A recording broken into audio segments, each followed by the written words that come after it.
Um, hey, welcome to the podcast. This is the Paratrooper and a Yogi Walk into a Bar podcast that we try and do every week, Shana and I. She is the host of the Yoga of War podcast, which you can find wherever you do your podcasting. Even here on Substack now. And I am here with Andrew Fox. That's Mr. Andrew Fox here on Substack and X. Now, Andrew, you just got back quite recently from Ukraine, and I know it was both eye-opening and very traumatic in a lot of different ways. Because the world is completely obsessed with what it seems to think is the only war on earth in Gaza, I would just like to take a moment to remind people that there's an extraordinarily brutal and devastating war going on in Ukraine. And it's been going on for the last 3.5 years, in fact. Funny, I know. We don't see rabid masses protesting the 20,000 Ukrainian children that have been abducted by Russian forces, or violent campus takeovers to stop the deliberate and relentless targeting of civilian structures in Ukraine, or daily UN condemnations of actual Russian occupation and imperialism. No one is rioting to defend the unprovoked Russian invasion or screaming for death to all Ukrainians for having sustained the attacks. Over 50,000 Ukrainian civilians and counting, because actual accounting of casualties can take years, as Andrew will attest, have been killed. Over 1 million soldiers. And all we hear from the social justice warriors is crickets. The same crickets that infest Syria and Sudan, in Yemen, in Nigeria, Congo, Myanmar, the list goes on. So, like today, I really encourage everyone to listen to what Andrew has to say about the atrocities being committed in Ukraine, and to also ask yourself critically, why aren't you hearing about this on the news or on social media? Why do you think the media is so obsessed with just one war? Why do they only tell you about Gaza, Israel's defensive war on terror, and also happen to take the side of the terrorists? Things to think about. Andrew, because I think a lot of people have forgotten, just to set the stage, can you remind us briefly how and why this Russia-Ukraine war started in the first place? Well, how far back do you want to go? That's the big question, of course. Ukraine and Russia have That's been, always the question. yeah, I mean, they've been circling each other for centuries. And Russia's always had a significant influence in Ukraine. And I think really Russia felt the loss of Ukraine when it declared its independence. Um, they were fine as long as they had a Russian-facing president, but of course, then we had 2014 and the Maidan and the overthrow of their Russian-facing president, replaced with a Western-facing president, and that's when we saw, a variety of malign acts within Russia that led up to them taking Crimea and then eventually going over the border, trying to seize Kiev and having a disastrous campaign ever since. And so we've seen these areas in the southeast of Ukraine, the Donbass. Luhansk is down there as well. You've got a number of really big cities like Dnipro, is not far, Zaporizhia. And we've seen relentless Russian assaults that have been incredibly well held off by the Ukrainians. And I think, you don't need a potted history from me right here. That's the top level of the wave. I'd advise you to go read on it yourself because it is very in-depth and detailed. But the key point is where we are today, and that is Russia holds about 20% of Ukrainian territory. But since the war actually started, the amount of terrain they've properly taken is almost nil. It's about 150 kilometers squared, which is nothing. And the Ukrainians are doing an incredibly valiant job. And the odds are stacked against them. And they would be the first to tell you that. They're a much smaller country. They have much fewer people. They have far fewer resources. And that's why they're so dependent on the West to keep them in the fight. Because we made a promise as well. We made the Budapest Memorandum when they gave up their nuclear weapons. We agreed that we would respect their sovereignty. And of course, Russia never had any intention. And so let's go to the top level. What are each side trying to achieve here? Well, Ukraine's strategic goal is very clear, and that's to defend its borders. Whether it'll ever fully retake the areas it's lost is up for debate, but that's certainly what they are strategically aiming to try and do.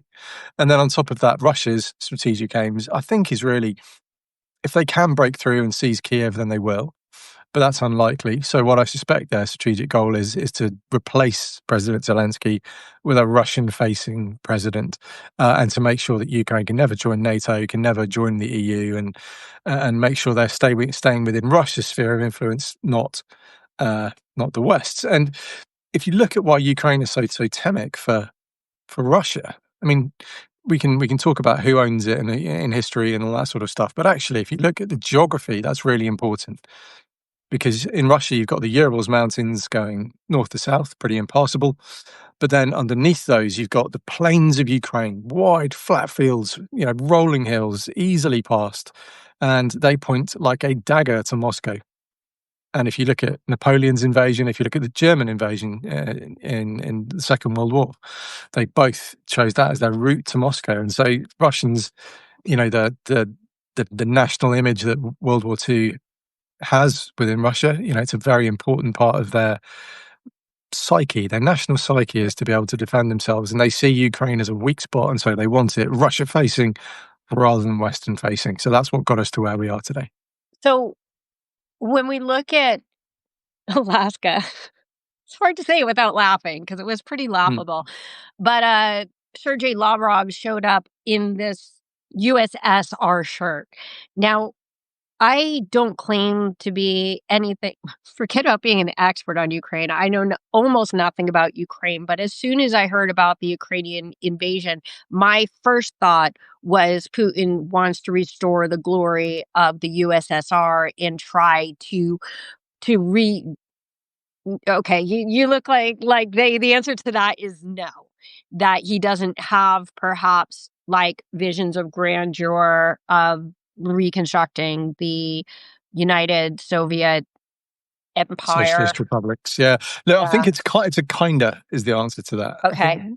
I think he wants to restore Russia's global standing. Yeah. I think he wants to expand Russia's sphere of direct influence Mm-hmm. and have subordinate neighbor states. Whether he wants to go as far as bringing back the USSR, I don't think he wants to go quite that far, but it's certainly about Russian glory. And if you look at that bizarre conversation he had with Tucker Carlson, Mm-hmm. where he was going back centuries and talking about Russian glory and all this sort of stuff, I think that was I think that was genuine. I think he genuinely thinks in those terms. I don't think he put on a show like that for kind of no reason. It doesn't make any sense to us in the West, but in many senses, you have to remember that kind of just because Russians sort of look like Western Europeans, they don't think like Western Europeans, and they have a very different, what the Germans would call Weltanschauung, a different way of looking at the world. And they don't see things quite the way we do, and that makes the psychology of getting into what Russia really want quite difficult, because it's a hugely disparate nation as well, and to assume that everyone in Russia feels the same way is as silly as saying that everyone in America feels the same way. But certainly trying to psychoanalyze Putin, extremely difficult because of that different way of looking at the world to how we do. Sure. And because you know that wherever I can, I need to make parallels to Israel. Let's go ahead and make one here. That this concept of cultural relativism, that everybody thinks the way that we do, is absolutely ridiculous. And when we're dealing with enemies who are neither rational in the way that we perceive rationality, nor share our values or morality, as you said, it's very, very hard to get into their minds, because all you can do is second guess what you see, because they do not think like we do. Do you think that Ukraine is the first step to for Russia? I mean, is Belarus now like are they going to take over? Is Finland a real target? Like, do you think this starts and ends with Ukraine because of the whole NATO thing? No. No, I think the NATO thing is a huge red herring. Huge red herring. And I think the NATO piece is just Ukraine exercising its sovereignty as a sovereign nation. They can join whatever damn alliance they want to. Russia doesn't get to say anymore, but they can't get their heads around the idea. They don't have that influence. So I think the NATO piece is a red herring. But no, I think Putin's very clear that he wants to expand that sphere of influence. Now, it's complicated by the fact that Finland and the Baltic states and Poland are all NATO countries. But what we won't see is rolling over the border with tanks. That's not how Russia operates. And we've seen two really good examples this century on how Putin operates, and that's Georgia and Ukraine. And Ukraine has sort of gone up to 10 out of 10. Georgia was only ever down to a 5 or a 6 in terms of the Russian force applied. But we saw a very clear pattern of using ethnic Russian minorities to destabilize, soaking them in propaganda to make them sympathetic to Russia, not their host country, and then confecting an excuse based on any response that state takes. So if you have insurgency brewing in your Russian-speaking population and you do anything to try and calm that insurgency, that is Russia's excuse to then not send troops over the border, again, in tanks, but what we called little green men. So Russian soldiers out of uniform, operating in small groups independently to kind of make sure the insurgency in the target country keeps catching fire and doesn't, it keeps accelerating in terms of breakaway status. And then we get to where we are in Ukraine with direct seizures of land with a pretext. So the pretext is brilliant. And there's a great parallel with Israel here, and you'll like this. Yeah. The Russians claim that the Ukrainians were committing genocide against the Russian population, and that was their excuse. Exactly. It's yet another fake genocide claim. So there's another great parallel with Israel for you. Based on what? Because I know for a fact firsthand because of Russian friends that I have that the Russian propaganda machine within Russia very much has the Russian people, including Russians that I know in America, believing that in fact Russia is the saviors of this genocide that's going on in Ukraine. Yet we've not seen that narrative at all in Western media. So is this narrative only to appease Russian in maybe Donbass citizenry? There's a lot of crossover where the southeastern Ukraine consider themselves like culturally Russian, speak Russian. So this genocide, who are they saying is doing it? How is it being perpetrated? Who are they talking to? Where's this coming from, and who's receiving it? Well, it's a nonsense allegation, but they're claiming that because Russia successfully fomented a degree of insurgency in the Donbass by trying to get a grip of that insurgency, Ukraine was genociding the Russians. It's absolute nonsense. They were fighting insurgents. They were fighting the little green men that Russia sent in there. And this is, again, confected. But what Russia's really, really good at is audience selection and tailoring their message to the audience. So the stuff that you've been talking about was absolutely targeted on the Russosphere, if you will. Be that expats, be that native Russians. And of course, within Russia itself, they have total state control over the media. So when the Ukrainians launched their crazy lunatic assault into the Kursk region, I'm told by a friend of mine from Newsmax who went in as a journalist with them that they were speaking to Russians in their villages who didn't even know Russia was at war. And these are towns that are a stone's throw from the Ukrainian border. They didn't even know there was a war on. So that's how total the Russian control over the media is. Yeah. But they're just exceptionally good at targeting their messaging. So they put that message out to the Russosphere.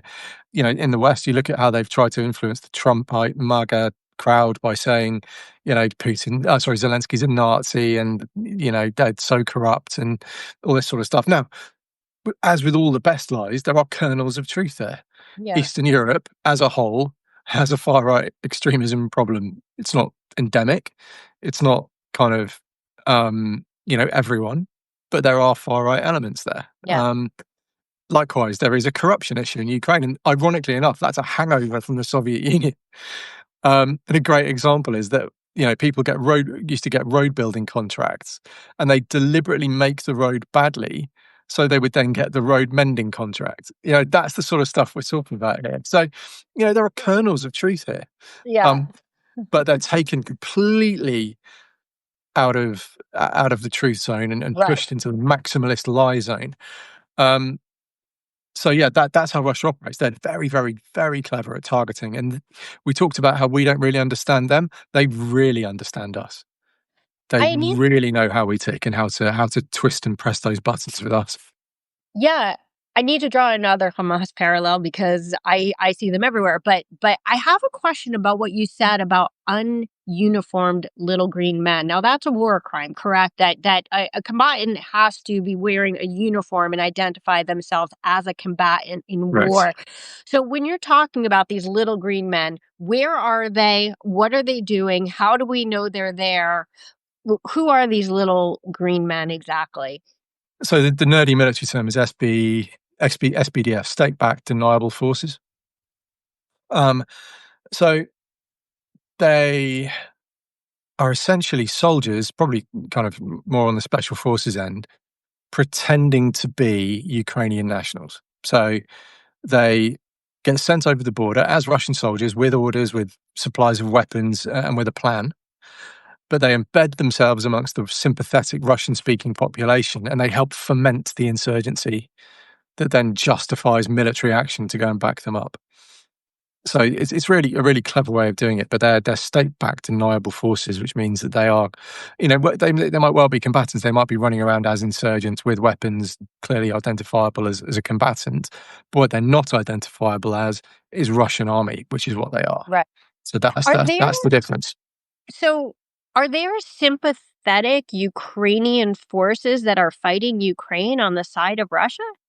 Yeah, so there's a big Okay, so there's saboteur a down in the civil southeast. war There's a element. saboteur problem. Yeah. There's an element of it. Um, Interesting. Okay. There are saboteurs. I had to be very careful down in the south, so did James, because there are bounties on our heads as former British service personnel. $15,000 they'd have got if they managed to catch us and kill us. Wait, you Um, specifically or any former British any service? any any any veteran from a Western country has a $15,000 bonus for whoever gets them. So our So OPSEC could had I to be get on point. $15,000 if I turn you in? Speak to Putin. Because I could use $15,000 right now. Yeah, I mean, if we go to Ukraine together and you turn me in, then yeah, you'll be quids in. But that'll barely cover my funeral costs. So Oh, you won't see much change from that $15,000. okay. Okay, Um, well then all bets are off because I was like so on board with that for a moment there. But please go on. but yeah, so OPSEC, operational security down at the front, is really, really important. So our phones were in Faraday bags, unhackable from there.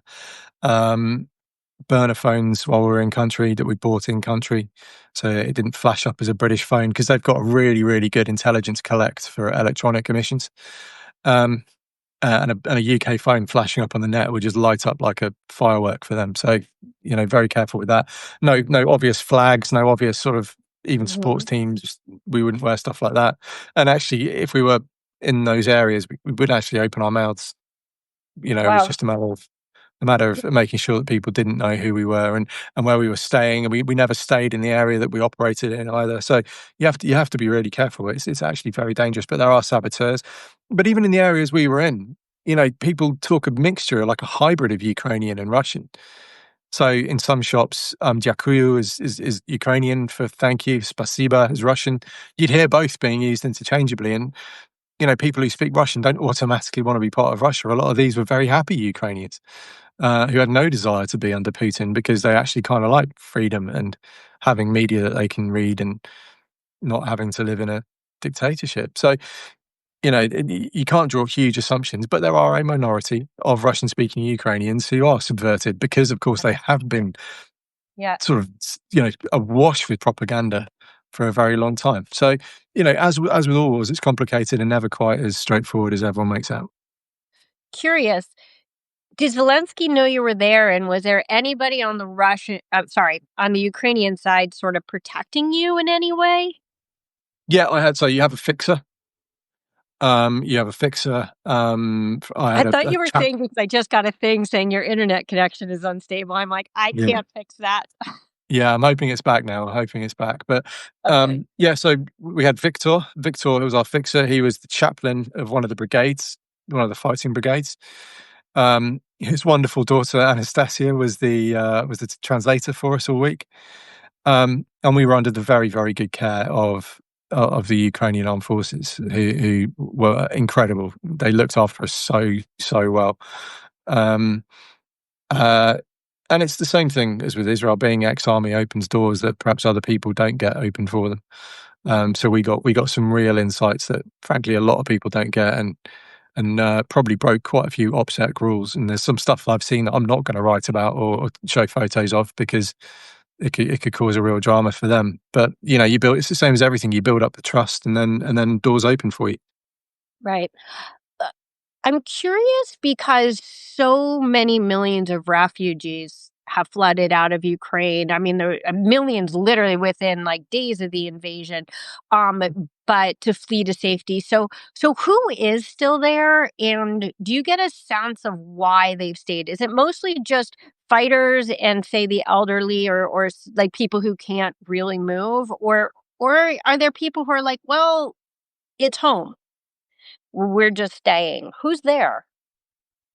So some people don't have the means to flee. Some Yeah. people have family and they don't want to leave them. It's the same as any other war. Some people just want to take their chances. The families that we visited, incredibly poor, like mind-blowingly poor. Their annual income in Ukraine is something like, translating into dollars in my head, about 17 to $20,000 a year is the average national income. That's the average. So poor people are on way less than that. And they just don't have the ability to pay to get to Poland and then to Europe. And then what are they going to do when they get there? They've got no money to live on. So some people just can't. And if you want to see poverty, that's down in the south of Ukraine, some really poor people. Um, I shared a few photos of the families that we visited, and you can see just by what they're wearing and the backdrop of where they live that these are people who live in poverty that, frankly, in the West, we don't really see that often, frankly. It's quite rare to see people living so poorly. And so, yeah, they can't evacuate because they can't afford to. Yeah. I thought that there were a lot of like refugee organizations and stuff that are facilitating that. So watching your live report that you did with James, it looks like the war is being fought like right in the heart of populated cities. Maybe I wasn't seeing things correctly, but I'm like, and there's a tank. And largely you mentioned with drones that we're shaking, like even you guys, like even the toughest of shoulders, to the core. What is day-to-day life like in these areas? I remember you talked about a drugstore being hit, I think it was. Is Yeah, this that's right. like completely indiscriminate rocket fire, or are they like actually targeting, do you think, civilian targets? I think they are. Look, it's the same as in Gaza. I haven't seen the targeting data, so I don't know. But it's certainly, all the patterns that you see, there's no military targets that are obvious. It's not like Mhm. the Ukrainian army is doing what Hamas do and hiding amongst the population. The Ukrainian army is where it is. Right. Yes, they're on the front lines, they'll hide, but they're not hiding in Kiev. They're not hiding in Dnipro. They're not Mhm. embedding themselves amongst civilians that make those civilians things targets. So, it certainly looks indiscriminate from where I'm sat. But they some of the strikes, they're trying to give themselves a veneer, I think, a veneer of justification. So the bus stop was right next to the drugstore, 30 wounded, 3 killed.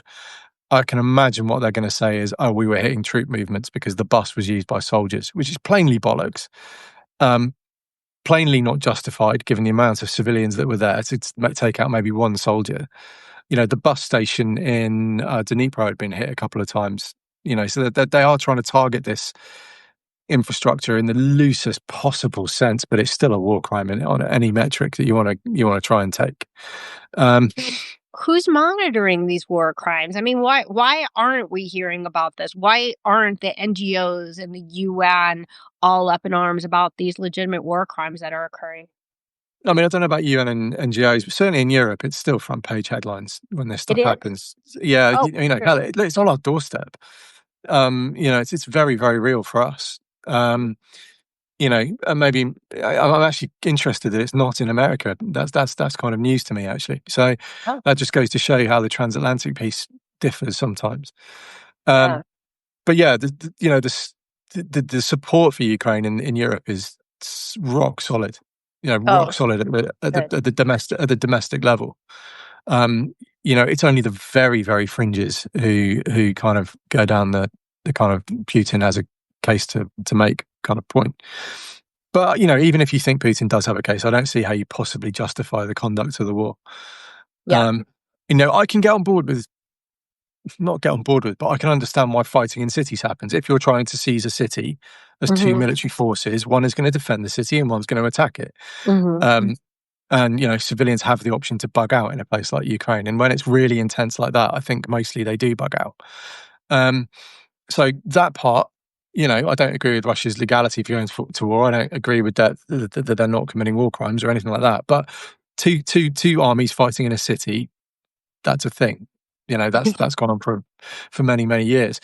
It is a, It's the missiles and the drones yeah. fired well into Ukraine, well away from the front lines that are the problem in really ethical terms. Yeah. Um, Notwithstanding, I'm being very careful, notwithstanding that Russia doesn't have a case to go to war and is therefore an illegal war. But all that parked, the really big, in the list of crimes that Russia's committing, lobbing drones and missiles into built-up civilian areas is right up there for the worst things they're doing, and that's and that's one of the reasons why the Alaska Farrago was so offensive. Is seeing American troops on their knees rolling out a red carpet for the guy that's doing that. It's like, wow, is that how far the White House has fallen? Unreal. Yeah. And that landed like a turd sandwich in Ukraine, as you can imagine. I do want you to know that as far as the US population is concerned, I would say is 100% behind Ukraine as well. Is just not in the news here at all anymore. And, Interesting. let's talk about Gaza for 1 second. You could argue it's because they're not in our backyard the way that Ukraine is in your backyard, but Israel is even further. So I just want to make a quick note that I have to say at least once a show, and we'll probably say again, double standards are anti-Semitic, and we are living in a world of anti-Semitism and double standards when it comes to the war in Israel. I do want to get into some much more personal things, but I'm curious, Andrew, how Ukrainian morale is. Like the way that I see it from here, from afar, from no expertise whatsoever, this is a scrappy group of fighters who, as Netanyahu would say, is willing to fight with their fingernails to defend their nation. The casualty rate, though, has been staggering. People think that what's going on in Gaza is a lot. Thousands are being killed every month. And from what I read, Russia has a 3-to-1 advantage on the battlefield. So, how is Ukrainian morale, and do they have the manpower to sustain this war as long as they need to I don't even know. Win it isn't even the word, I guess, to mitigate the losses. To come out with a strategic outcome that's acceptable. Yeah. I always hate talking about win and loss in modern war. I don't think it's an applicable or useful term with the complexity of the conflicts that we see around the world. Win and lose doesn't work for me. I prefer to think in terms of strategic outcomes. And I think if you speak to the Ukrainian soldiers, they're absolutely, like, honestly, I can't salute them enough. They're a remarkable, remarkable bunch. The morale was rock solid. I mean, they've got that air about them that certainly 401 Brigade from the IDF had when I met them. It's that we're a long way into this war and I'm exhausted, but I have to keep going. And you can kind of see it. And it's the same thing that we had at the end of that 6-month rotation in Afghanistan. You can see the way they carry themselves, the look in their eyes, the kind of the energy levels when they're talking to you. It's a universal kind of thing for human beings when they're put under that strain for that long, I think. And some of these guys have been on the front line since 22. It's how they're keeping going mentally is remarkable. But the guy that we talked to was he said there were instances where his strong so it's not trenches anymore. It did go, first of all, it started as like armored warfare, then it went to these big World War One type trenches. Now it's a kind of strong points undercover. So if there's a position out in the open, it dies immediately, like immediately on either side. So it's a kind of chess game where people are trying to find hidey places that they can defend against the assaults. His strong point had four men manning it, and they had 60 Russians come at them, and they had no casualties, and the Russians had to withdraw. So, the fact that the Russians are just throwing waves of humans and seeing what sticks in these areas. But what's offsetting the Ukrainian manpower deficit is the drone situation. They've got the upper hand in the drones. And I went into one of the battalion operating centres, so kind of the battalion headquarters. I'm very familiar with those. I'm very familiar with brigade headquarters in American and British armies. It looked like it, except 5 televisions, each with 15 drone footage streams coming down. That's the awareness they had of the battlefield was like nothing I've ever seen. And that's tactical fingertip awareness. That's not, a radar in the sky beaming images in. It's not a big plane with a camera. These are drones flying at 200 meters above the ground, giving you an absolute fingertip control of all of the ground to your unit's frontage. And that's remarkable. That is, that means that as soon as something reveals itself, it can be hit, be that by artillery or be that by one of the FPV drones, which cost $200.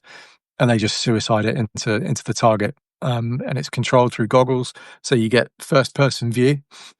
FPV drones, and they can produce thousands of these a month for $200 a pop, and they're making them in little cottage industries all over Ukraine. Wow. So we went to see one of the factories, and I can't tell you where it was, but it was in an old disused civic building, and that's as much as I'll say about it because I don't want to compromise them. Yeah.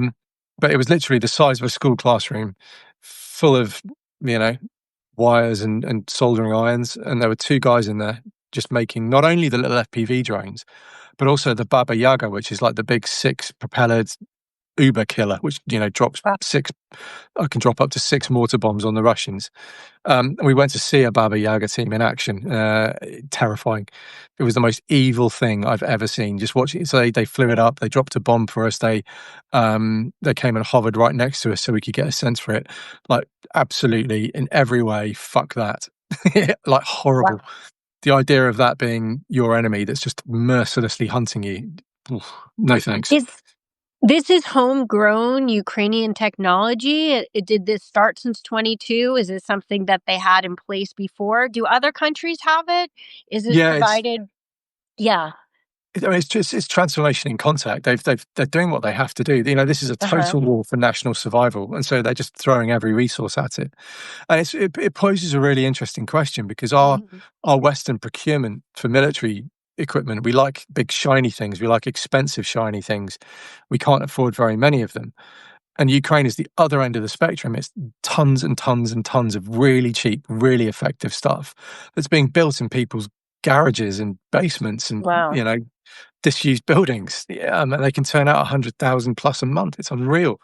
And you have to say, if we're fighting an army that can do that and we can't, all these big, shiny, expensive items might not last that long against a sea of drones, particularly when you throw in AI, particularly when you throw in autonomy, particularly when you throw in, the ability to fly and coordinate hundreds of them at a time. This is not far away from our future. And I think it's demanding answers to some really, really difficult questions as to what war looks like in 27, 28, 2030. It's a really seismic thing. Yeah.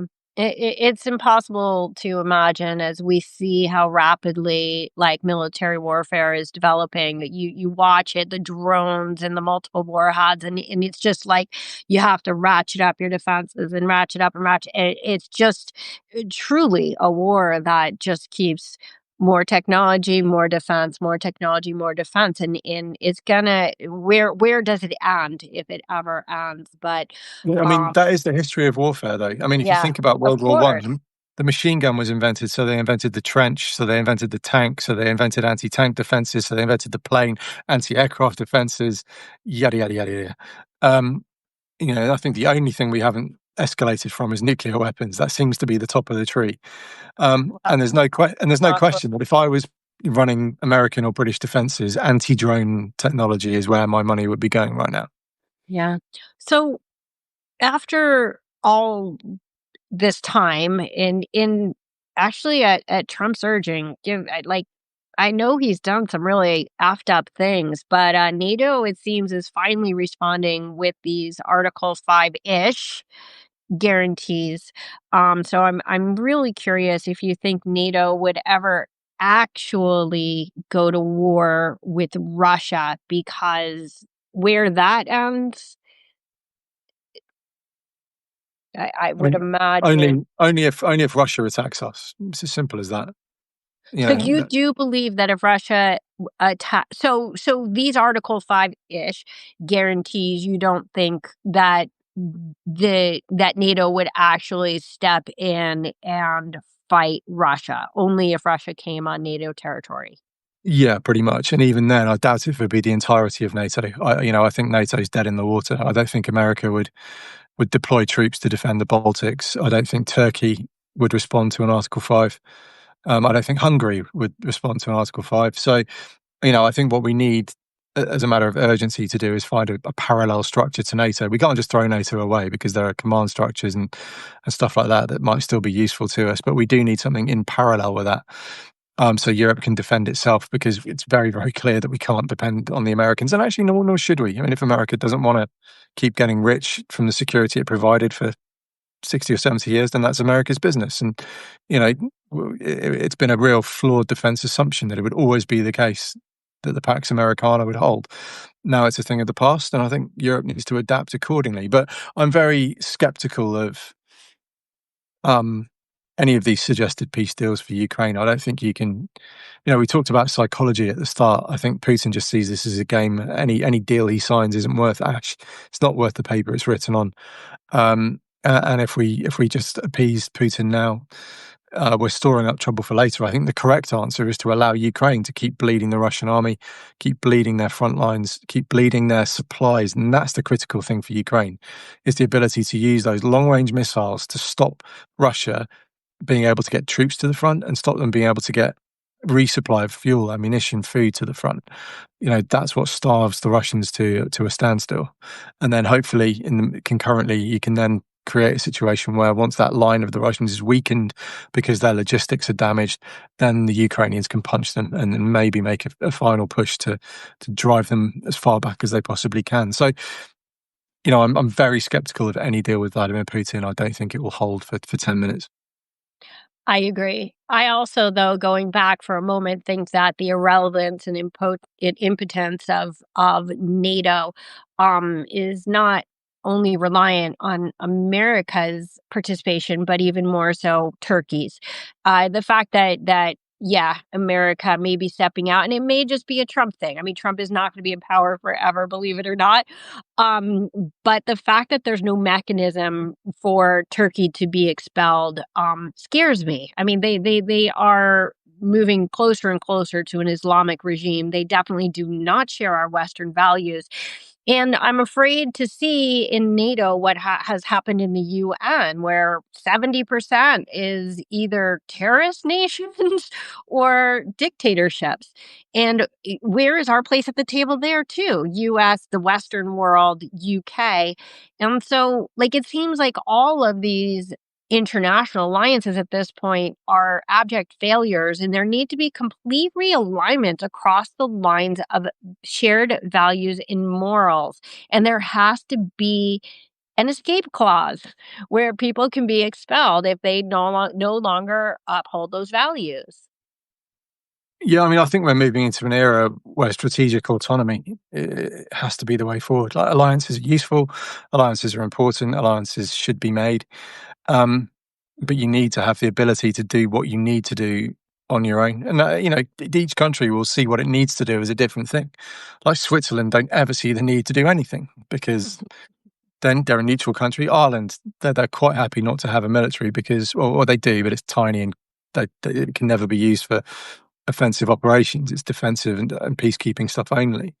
Like, that's what their countries have decided is all they need, and that's fine. But if you have any aspirations to have any sort of force projection or defend your borders, even, I think strategic autonomy is the goal. I mean, it's hard to get to and very expensive and probably not realistic for everyone, but I think major world powers, that's where we need to go, and then alliances are kind of a nice to have.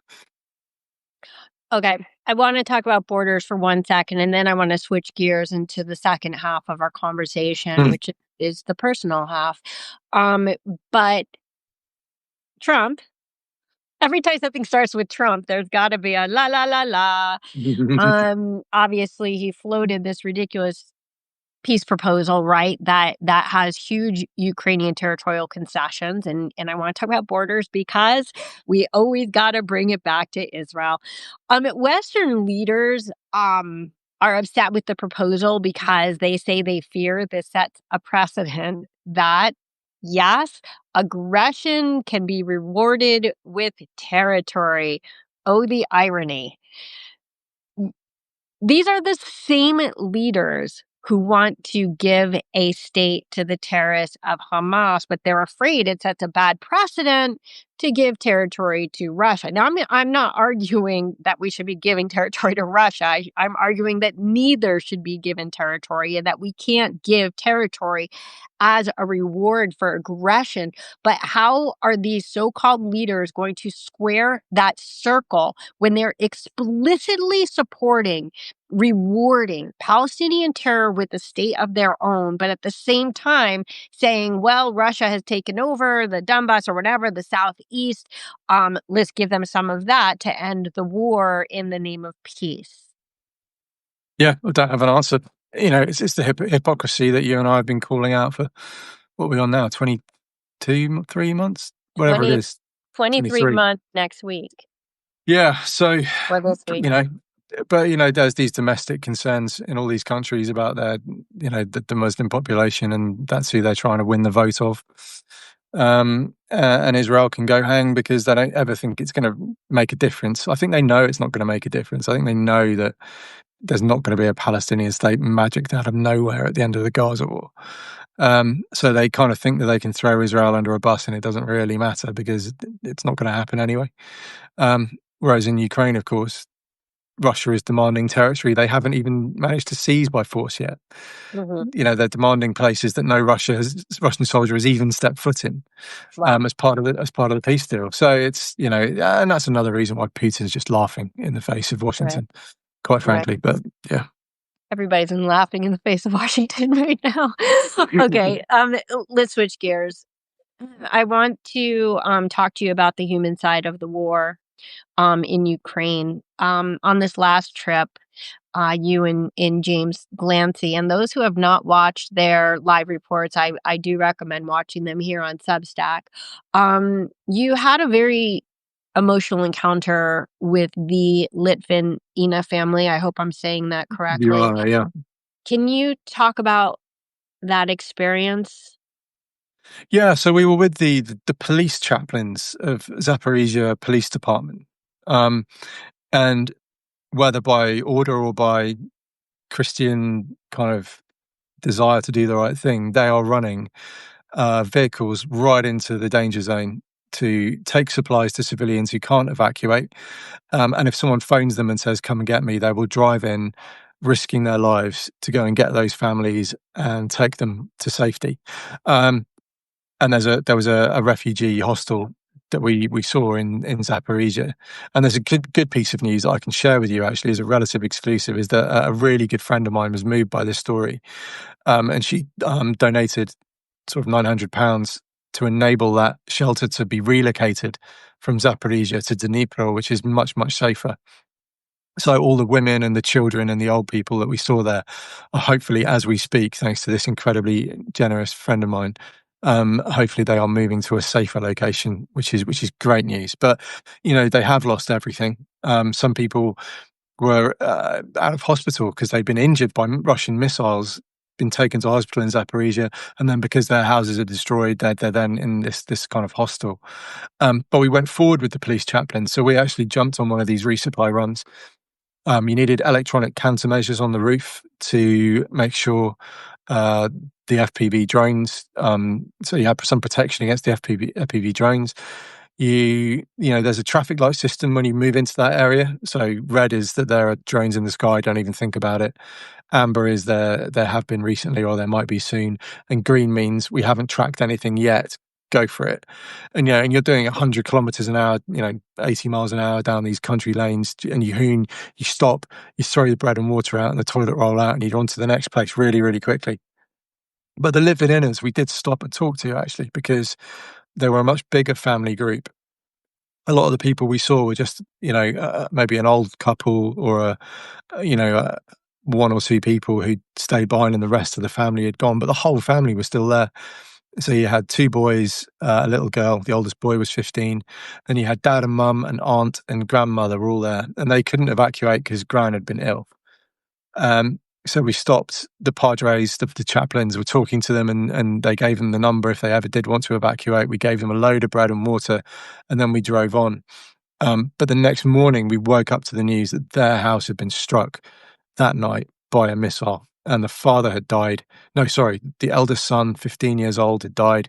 The little girl, Ludmila, she only survived because she'd got out of bed and had gone to the kitchen to get a glass of water. The wall of her bedroom was blown in, so that's the only thing that saved her. And the father was an amputee in hospital who then died sort of 24, 48 hours later. He died of his wounds in hospital. Obviously, James and I are profoundly moved by this story. It's all very well hearing about the civilian strikes, but when it's someone you met literally that day, and it's the same as Gaza. When I was waving to the little Gazan kids, you know what it's like with children. You feel for them when you see them suffering, and it's slightly different to seeing an adult. Children are so innocent and precious, and to see them in distress is a really upsetting thing. And I remember she was looking quite frowny and scared. I waved to her and she waved to me and she smiled. And so James and I went to the supermarket. We bought her some dollies and some toys. We bought the surviving son some Legos, and we bought just some huge bags of food for the family and took it to them. And I promised that we try and help them. And I'm really delighted and grateful to everyone on X and on here who donated. That we raised over £12,000 for that family, which means not only can they afford the funeral costs and the medical costs from those family members that are injured, but they can also now get somewhere to live. Which means they're not going to be in that slightly austere hostel where the rest of the refugees are. So that's incredible. But just utterly shocking that should happen. So there was no military there. There was our vehicle. Yes, there were troops moving around the area, but there was no military on that house at all. And it's a perfect example of the Russians just singling out a family for no reason at all. It's so devastating, and it makes a war that's already difficult, but perhaps abstract. It makes it deeply personal that you would have happened to have had that, personal connection with them just the day before. And I know that this family in particular, I remember when the father passed a couple days later, how profoundly it affected you. Andrew, you've written and spoken very extensively about the PTSD that has haunted and plagued you since the time when you were an active duty soldier. Going back to these war zones, such as Ukraine and Gaza, I'm sure has been extremely triggering. You've told me it has been. I'm wondering if you're comfortable explaining how PTSD manifests in your life and how it's exacerbated during and after these trips. Yeah, I think let's talk about the word triggering because it gets wildly misused, kind of Hmm. by in the stupid culture wars and all that sort of nonsense. So the triggers for me are not the stuff that I see in Ukraine or Gaza. They're not. So my specific triggers are to do with one particular incident in Afghanistan, but also feelings of control and responsibility. And the first thing is, so from Ukraine, for example, you might. My gut instinct was to feel responsible for the family that were wounded and killed, and it's taken a lot of treatment to get me to a place where I can stop that train of thought spinning off and becoming a trigger. So you can say, look, of course I wasn't responsible for that family. I'd never met them before. All I did was hand them some bread and water and some toilet roll. And yes, I want to help them because that's a natural, ordinary human response, but I'm not responsible. And if I hadn't been able to raise the money, then I have to put those pathways in place to protect myself so I don't spin out because I've failed in a responsibility. But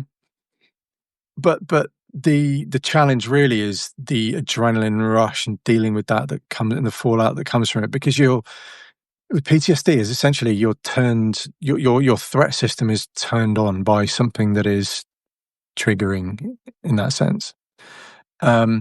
So what might be normal to somebody makes your fight or flight system kick into gear. So your pulse will go up, adrenaline will go up. And then when you're submitted to that prolonged period of very high adrenaline, you're also susceptible to an equal and opposite crash afterwards. And that's kind of what I've been challenged with when I come out of Gaza, when I come out of Ukraine, is dealing with the aftermath of that adrenaline surge that hits me harder than it would somebody without PTSD, because I'm already kind of in that adrenaline space far more frequently than a normal person would be. Mm-hmm. So it's not triggering necessarily, but it's just that kind of the ecosystem of my brain is far more vulnerable to high adrenaline than perhaps somebody who hasn't had extensive exposure to trauma. But it's different for everyone. That's the other thing to remember, is that just because it's that way for me doesn't mean it'll be that way for the next person. And just one final point of PTSD, we interviewed a Ukrainian soldier who was a really good guy. You know, he'd been on the front lines a long time. He was an absolute warrior, stoic, very, very impressive man. But the second we asked him about the friends that he'd lost, the tick in his cheek just went off like a ticker, and he welled up on the spot, and his eyes went bright red. And you know, you could see how close that kind of trauma was held to the surface. And for him, the trauma wasn't killing Russians or living in a ditch for days on end and fighting via survival daily. None of that triggered him at all. What got him going was talking about his friends that he lost, and you could just see that trigger just snapped him on the spot. And obviously we swiftly moved on and made sure he was okay. But you know, it's very, very common. I felt it, and I know. Yeah, I know. I don't want to speak for James, but I know he certainly felt the strain of the drones as well.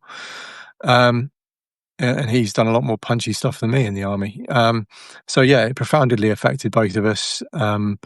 But certainly, I have to be, when I do these things, I have to take extra precautions above and beyond what somebody else would have to do, if that makes sense. And just to hammer the point home, is I've got my Kicking the Stigma Indianapolis Colts mental health campaign video.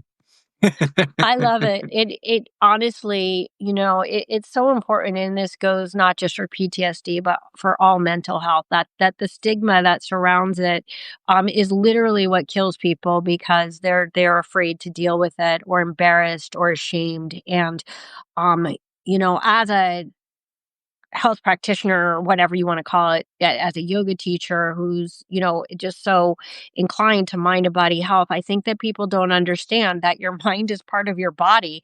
And just like you would go to the doctor for a broken arm or pneumonia, why wouldn't you go for mental health? To think that your brain is not a piece of your body it's an unfortunate cultural decision that I think people like you are making a really big and important impression to change. And it's so important that people are willing to talk about it. Andrew, I'm curious if you think that are soldiers who come out of war without PTSD, or are there just soldiers who come out without acknowledging it? Do you have to be an empath to or witness something extraordinary to be impacted by this, or do you think that it's universal? Look, I think it leaves its marks on everyone, but PTSD is a very specific pathology. And it's usually heavily tied to one of four things. It's Mhm. responsibility, security, control, and self-image. So it's normally a trauma event plus feelings connected to one of those four areas. So it works really weirdly because the worst thing I've ever seen in my life, I've never lost a wink of sleep over. It was a Taliban that we kind of killed in a very, very bloody way, Mhm. due to the explosions involved. The aftermath of the impact scene was something out of a horror film. I've never lost a wink of sleep over it because none of that responsibility, safety, control, self-image was remotely tied to that horrible thing. Um, one of the things that really haunted me for a very long time, uh, it's it was to do with giving medical treatment to somebody who died. But your brain plays funny tricks on you because I felt completely responsible for the fact that medical treatment didn't work. It was only after a number of sessions of therapy that the memory kind of unfogged slightly. And I remembered that actually a medical team had taken over from me before the casualty had bled out. And I'd completely blanked that. Honestly, if you'd asked me before I'd started the treatment, who was there when the guy died, I'd have said me. But actually, I'd done everything I could, handed it over to the medics, and unfortunately, he was so badly injured that there was no saving him. But so the brain is a very, very funny old thing. And there are kind of 2 points I'd make, and one of them would be delighted that I can pull it back to Israel in a positive way. The first one is that we're I'm working with. Well, I'm not working with Orly. I'm helping Orly Peter, who is a Los Angeles-based neuropsychologist who's been doing an awful lot of work with Nova survivors, 7th of October survivors, IDF soldiers who've come back with PTSD symptoms. And what sort of her field of psychology has learned is that you can actually map PTSD. It's a thing in the brain. Like you can see it if you scan your brain, What? which is a huge leap forward. Because previously, it's not like CTE with like American football, or rugby with the head injuries where you can only see it on a post-mortem autopsy. You can actually map PTSD in your brain, which was one of the most relieving things I've ever had because you kind of like, am I just a dick or do I have PTSD? And they say, oh, it's PTSD, but you're like, oh, it might just be me being a dick. And then for someone to scan your brain and go, yeah, look, you can see it, it's there, is Yeah. actually really It's reassuring. validating. Exactly that. Exactly that. So that's the first thing is that science has progressed way, way, way beyond where we were even 10 years ago. So you can see this. And then, of course, if you can see it, you can treat it, which makes a Right. huge difference. And that's what Orly's doing. And Orly's coming to the UK in November, and we're doing a bunch of fundraising events to enable her to deliver that treatment to people. We're also doing an event in Parliament to talk to politicians about the strides forward that we've made in PTSD and hopefully push this kind of treatment forward. But yeah, it's tying it back to Israel. I know for a fact IDF. I've interviewed a huge number of IDF soldiers. Some of them are clearly showing trauma symptoms when you talk to them. When you interview them, you can when you know what you're looking for. I mean, I do have my master's in psychology. I've deliberately studied this because I wanted to understand what the hell was going on in my head. Wow. So I went and got a degree in it, which is very on brand for me. You have a degree in everything. So yeah, it's going to be there's going to be a second war once the first war finishes, and that is all those people who do need help. And the message I would always hammer home is that there's no shame in asking for help. As you said, it's an injury just like any other. You're as much a casualty of war as someone who's been shot or who's lost their leg. It's not as dramatic or perhaps as visible as that, but it certainly is life destructive if you don't get treated for it. And that just I've written my article PTSD. It's on my Substack. You can find it. I've kept it free. I will check after this because sometimes Substack flicks it over to paid when you don't mean it to. But I'll check and make sure it's still free. And I'll repost it so that people can read it. And there's stuff in there that if you do know someone that you think might be in that place, it gives you some kind of advice as to what you might do to help them. It's a very, very powerful and informative and emotional article, and it really impacted me deeply when I read it, and my mom. Let me just add my mom into here because all she wants to talk about all day is how much she loves you. That is like her favorite topic of conversation. She's way more concerned with you than she is with me, just FYI. But I do want to going back to I think it was that no, it wasn't that piece. I think it was after that. I don't remember. But you recently wrote on your Substack that the PTSD you're grappling with is exacerbated, and I understand this very personally, by the relentless abuse that you receive on social media, particularly for your defense of Israel. I've been on the receiving end of that as well. I know how it feels. It's very, very personally destructive. I'm wondering how do you balance your own personal sanity and protect yourself mentally from the memories of war, from your current experiences in the field, and the social media onslaught all piled on? No, I just walk away when it happens. If when it all gets too much, or if people are being particularly unpleasant, I just put it down for 5 days. It's only social media. Storms disappear in 48 hours. So it doesn't have a tremendous effect. That aspect doesn't like No, pile up. the really weird thing about reporting on these conflicts is just the insane gaslighting. Like I've seen stuff with my own eyes. I've sat in these operations rooms in both Israel and Ukraine. I've Mhm. been to the front lines of both. And I know what I've seen with my own eyes, and people go, "Nah, you're lying. It's this. It's something else." I'm just like, Yeah. like it's like I'm not going It mad. it hurts the And head, you right? do doubt yourself sometimes. You're like, but then you're like, no, I've fucking seen it. It's like I don't care what newspaper headline you Yeah, want to throw at me. I don't care what that's bullshit genocide study you want to throw at me. I've yeah. been there. I've seen it with my own eyes. It's just mind blowing. The I scale of gaslighting that goes on.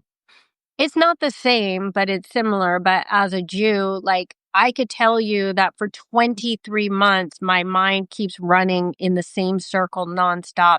How did we get here? How did we get here? How did we, as the victims, become the people that the world is turned against? How did we get here? How are social justice warriors the ones that are calling for death to Jews when they would never call for harm to anyone? How did we get here? The circle, Mm. it doesn't stop. It doesn't stop, and it does make you question your own sanity. And when people use the argument of, can the whole world be wrong? And the answer is yes, the whole world can be wrong. Yes, they absolutely can, and they have been in the past. Um, but Israel. So I just got back from Israel, of course, right before you got back or went to Ukraine. Um, I know a lot of people there just like you do, of course. And I've spoken to a lot of IDF soldiers, some who have been serving basically every single day of this war, which is now closing in on 700 days. And I've asked them about traumatic stress, and they literally laugh at my naivete, saying there's no way they can deal with this this Pandora's box of trauma or feelings right now in the middle of the war, which doesn't mean they don't need to. Um, there are some who are, I'm sure, just reluctant to admit or address the traumatic stress, as we already mentioned, like whether it's shame or social stigma. It could be, they're men talking to a woman. They don't want to be like, oh, yeah, I'm having this trauma. I have these feelings. But at the same time, Andrew, it's devastating to see this spike. It hurts me so much in IDF suicides. I'm wondering, like, so what would be your message to the men and women of the IDF? My guess is I'm hearing this from the men. I didn't actually talk to any female soldiers. Um, how did you deal with like the trauma on the battlefield while you were a paratrooper, or was it the same? You didn't have time to deal with or reckon with it at that moment. Maybe it didn't even manifest, but that it's only in retrospect that you can confront it. Yeah, it's a tricky one. Like my second tour, so I did three tours in very quick succession. In hindsight, I was suffering on that second tour, and I was doing stupid shit, like really stupid shit. I was taking risks I didn't need to take. I was pushing for a fight when it wasn't probably sensible to do so, and I was definitely not symptomatic. Maybe symptomatic is the word, but I was definitely not quite right on that tour. But the issue is, it very often takes like 10 years to incubate properly.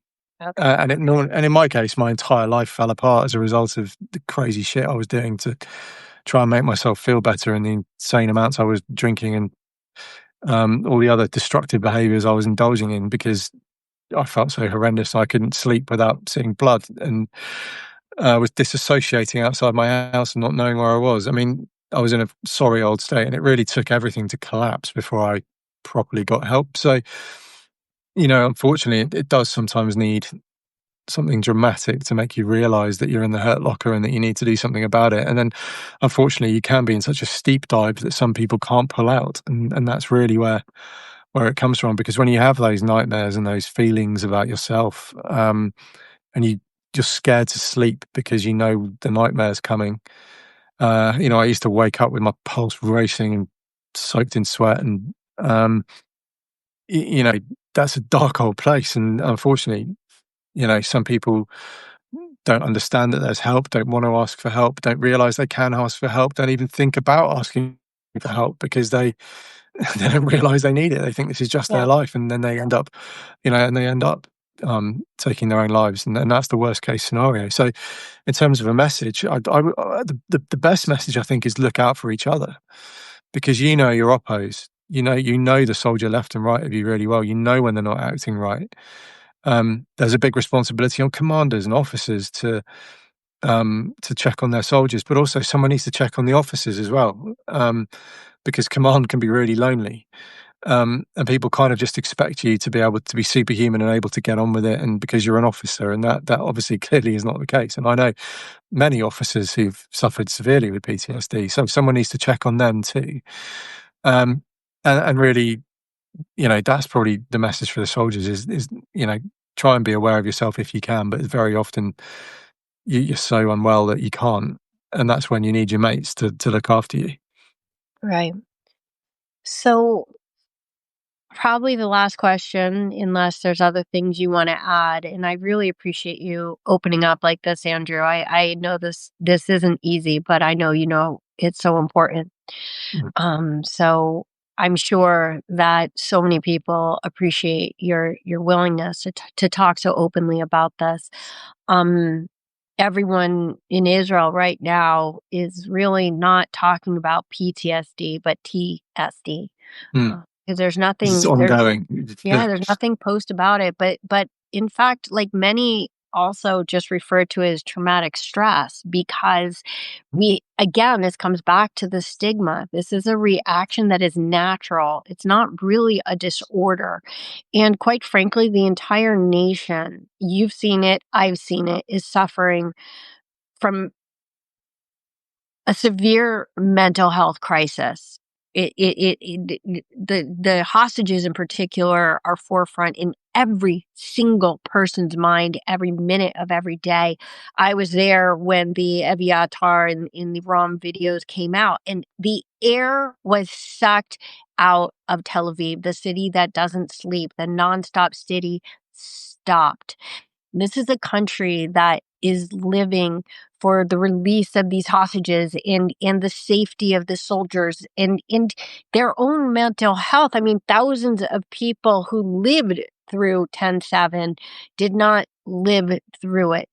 Whether it's their mental scars, the physical scars, it, it it's a whole nation that's suffering, and even from the sidelines all the way here in Los Angeles. Like, I could tell you that my personal mind in Los Angeles has been a complete scramble for almost 2 years now, and even my body is breaking down in response. I'm a yoga instructor. I'm in tune. Things are just fraying nonstop for Jews both in Israel and in the diaspora.